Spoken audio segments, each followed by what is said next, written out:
Hi, I'm Tim Weaver from CMVG, and I'm with Ben Griffin here from CMVG. Hi Ben, how you doing? Hi, going well. Good, good. So we're going to talk about Journey today. Ben, you've played it. Well, you've played all of it, all 3 hours of it. All 3 hours. It's not a long game, but it is very, very, very pretty. Yeah, no, it certainly is that. I mean, just looking at this footage here, people will be able to see that it's a pretty different looking game, very sort of stark and beautiful. This footage kind of makes it look like an open world game. It's not an open world game. It's a series of levels broken up by cutscenes.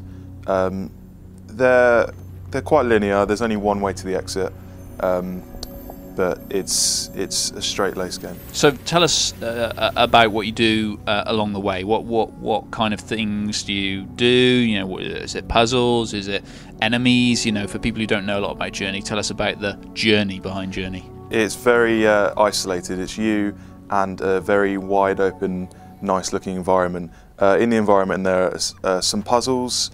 Sometimes you'll be platforming, like between, I don't know, a flying carpet.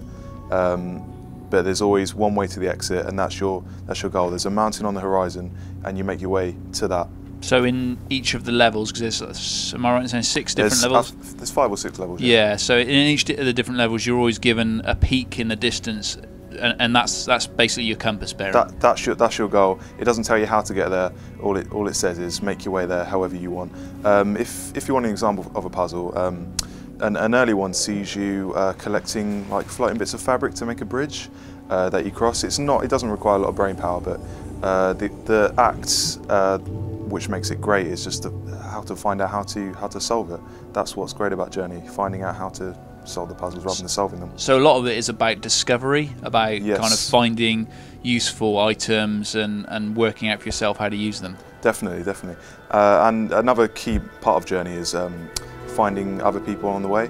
The game randomly matches you with like a companion, an actual real-life player who's playing on his PS3. Like he could be in, I don't know, China or America or wherever. You can't communicate with him. He can't really help you. You can't help him. But you can follow him. You can ignore him. But you can go on a journey with someone else, and it's kind of it's a cool experience. So tell us a bit more about how that works. I mean, how would another person, another human player, come in handy to your experience in Journey? They don't really. It's purely aesthetic. They're an ancillary character. It's just a social experience. It's just nice to have company on the journey. Really, they don't offer much incentive besides just a nice friend to go through the journey with. So I guess some people may be listening to this thinking, well, it sounds like there's no goal to this game. It sounds like you're just kind of like wandering around doing some stuff. And not necessarily, you know, not necessarily particularly innovative stuff, because the puzzles aren't like radically kind of inventive. So what is it about Journey? What's the crux of it that makes you, you know, appeal so much? Well, it's not Portal. It doesn't require a lot of brain power. The key appeal of this is, as the title says, it's the journey, going on the journey, seeing all the beautiful environments, playing through the puzzles, discovering how the puzzles work. It's less about solving the puzzle. It's more about finding them, really, and just experiencing the journey. So it sounds a bit, you know, dramatic, but it's cool. So I mean, in your opinion, you know, this is because it's quite. I think it's quite expensive, isn't it, to download? It's very expensive for the amount of hours you get. You get 3 hours, and the price is a bit too steep for that. But it's 3 hours you won't forget. Yeah, and so in your opinion, it's kind of worth. It's definitely worth the investment. It's definitely worth it. There's no other game like it. It looks brilliant, it looks unique, and it plays unique.